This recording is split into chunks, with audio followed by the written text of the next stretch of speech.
Let me tell you something else, though, that's going on that has caught my eye this morning. We talk an awful lot about roads in this country. We talk an awful lot about how drivers have become the kind of enemy of the state, how cars are now the enemy of the state, and how in successive councils across the land, particularly in the middle of cities, it's getting harder and harder to own a car, it's getting harder and harder to use a car, it's getting harder and harder to park a car, and it's getting harder and harder to drive a car. All of the things which, of course, make having a car the reason for having it. It's expensive.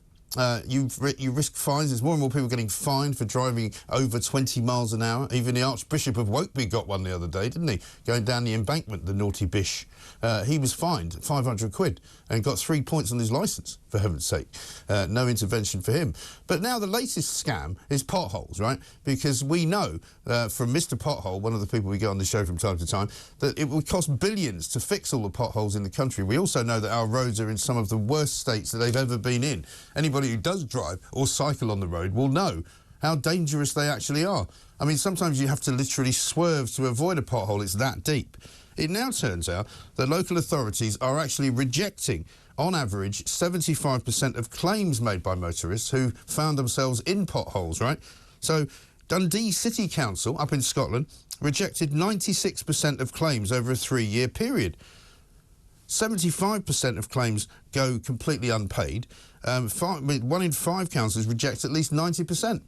The whole rule here is apparently that if you see a pothole and you report it and somebody else then goes into it before it's fixed, the council's liable. If you're a cyclist, as some of the people who represent cyclists say, and you know I'm no great fan of cyclists, but, you know, they don't deserve to be injured by going into a pothole, but they can get life-changing injuries.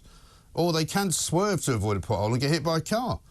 Cars can go into them and wreck their tyres, wreck their wheels, wreck their axles, wreck their suspension.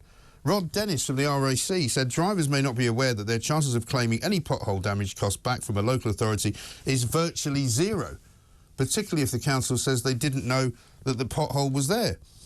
Apparently, £3 million has been paid out in compensation to March of last year. Gloucestershire County Council settled only 93 of 1,667 claims that it received. Transport for London closed 93% of claims without paying out any money at all. Unbelievable. So be very careful out there. If you see potholes and you go into them and your car is damaged, at the very least you need to report it. But you haven't got much chance of getting any money. And I've said this before.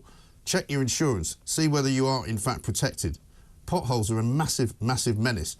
And you know what I blame, don't you? Electric vehicles. They're so heavy, they're damaging the roads.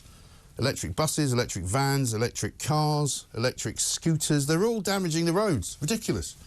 Needs to stop. Wokery is costing us all an awful lot of money.